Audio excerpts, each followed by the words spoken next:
Welcome back to Strongman Personal Finance. I just wanted to remind you all that you are participating in an exercise of futility. You are wasting your precious time trying to beat the market like a genius. Oh, you're so smart. So what I did is I made a little calculator to compare two different people. Okay. Person one is the stunk picker. All he or she does, because we're gender equality here, all he or she does is they will go to their job, they blow their boss, they get their little paycheck, and then they come home and they don't do any other side jobs. They just spend all their time researching stoics so they can beat the market. That's person one. I'll refer to them going forward as clowns. Person number two is the person that is a genius. They say, you know what? I'm not gonna waste time picking stocks. Instead, I'm gonna take my free time and I'm gonna use that to make additional money from side gigs. And all of that money I make from side gigs, I'm going to use to invest. That's right. Now, a lot of you may say, well, I'm such a good stunk picker because I buy large cap tech every time it dips and it just goes up in vertical line, bro. I'm going to pick stocks. I'm going to crush the market for 40 years. And I'm going to get such good returns that I don't need to do side gigs. That's a waste of time. No, I'm just going to watch Joseph Carlson and beat the market. Well, let's run a scenario here and see what happens to the person that picks stoinks and gets a better return, hypothetically, which I don't think you'll get, and the person that doesn't pick stoinks. They pick VT, my ET, and they're happy with the market's return. But they take their additional free time and start a channel called Strongman Personal Finance, and they take all that extra money and they throw it into VT. Okay? So let's go through this scenario. So this right here, this is the calculations for the person that picks stocks. They don't make any extra income. They just pick stocks. This down here is the calculation for the genius like Strongman, who, instead of picking stocks, gets the market return, basically net of very low expense ratios, but has his free time, instead of picking stoinks, he takes his free time to invest or make extra money so he can invest it, okay? So let's look at a scenario over a 40-year time horizon. So first we're going to start with the income. Let's say you're fresh out of college, you got your degree in gender studies, basket weaving diversity, and you get a great paying government job at $60,000 per year because you work for the government and you're a drag on society. Next, we have a savings rate. Your savings rate is what percentage of your income you save. Now, we're not factoring in taxes and all that crap here. Okay? We're keeping this very simple so you people can understand. So let's say your savings rate is 15%. So for both the stoink picker and the VT by ET Chad, our savings rate is going to be 15%. Okay? Income growth rate. We're going to assume that your income is going to grow over time. We will use 5% as the income growth rate. So every year your income goes up by 5%, which allows you to save a little bit more every year. And you can see your savings every year are going up because you're making more money. And if you're saving 15%, let's check our math here. Yep. If you're saving 15%, you save a little bit more every year. Next, we have additional monthly income with side gigs. So this guy down here, the Chad, he decides that he's going to make more money instead of picking stocks, and he's going to do a side gig like YouTube where he grifts. So with this side gig, let's say you make $1,500 a month. So every single month you're making $1,500.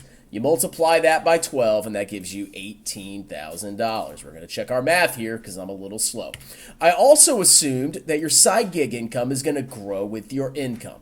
If you have a side gig and your business grows, it's going to grow over time, okay? So the VT Chad has both their income from their job on this row right here, and they have their side gig income. Now, if you're living off your income from VT and you don't raise your expenses like a clown and you invest all of your side income, which I do, or at least I try to do, your total savings rate starts to explode, okay? Look at the total annual savings for year one with the person that doesn't pick stocks, uses their free time to instead make more money. This person saves $27,000. It's the 15% of your income plus all of the side gig money. Pretty significant, right? How much is the stoink picker saving? Just $9,000. That's right. That's all they're saving, the 15% of their income, because they're too busy reading balance sheets and predicting the future, okay? So the next two columns here, we're going to do a very generous assumption.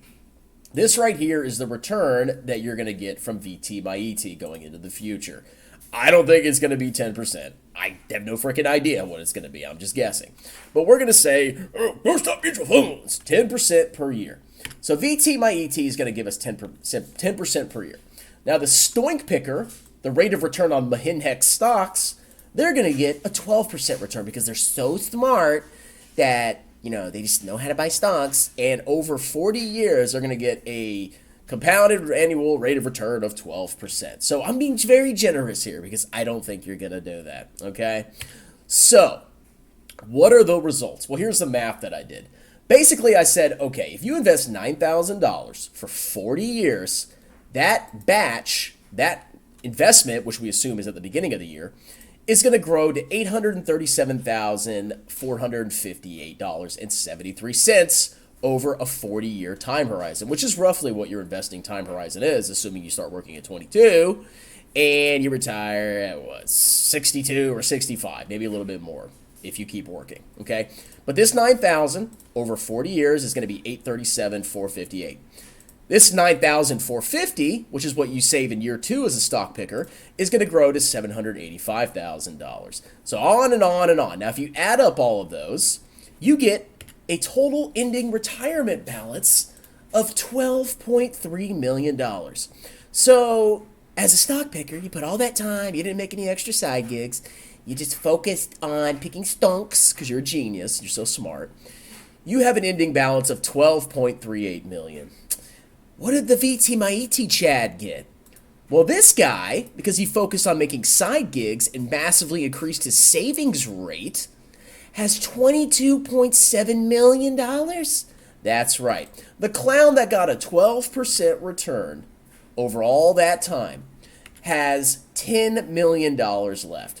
Where the Chad that put in way more money into his investments, he got way more money. Now, what rate of return do you have to get in excess of the market return to really match that? Well, I think if you plug in some numbers here, if you get a 15.5% return compared to the market's 12%, over 40 years, you will have more money.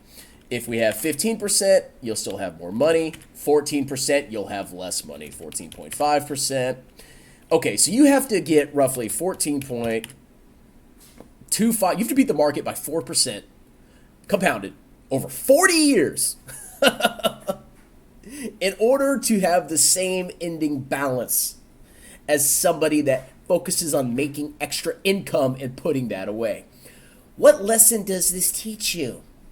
Well, you're not going to learn anything from this. You're going to keep picking stocks and, because you're a genius. I'm going to keep staying the course. I'm going to get my lame VT returns, 6%. Even if I get 6%, I'm still going to have $9 million. Let's see. 5. Yeah, you're still going to be pretty fine. Okay, so assuming you make $60K, you grow at 5% per year, and you focus on investments, maximizing your income instead of stoink picking, you're going to do way better than the clown that picks stocks and theoretically got a 4.25% excess return over the market for 40 years, which ain't going to happen. Now, in reality, what the average clown is going to do is probably underperform the market, and they're going to have 10 times less money. But you know what? Call me freaking crazy, okay? Call me a clown. Maybe I don't know what I'm doing. Well, ladies and gentlemen, hope you enjoyed the video, and you have a wonderful, delicious night. Cheers!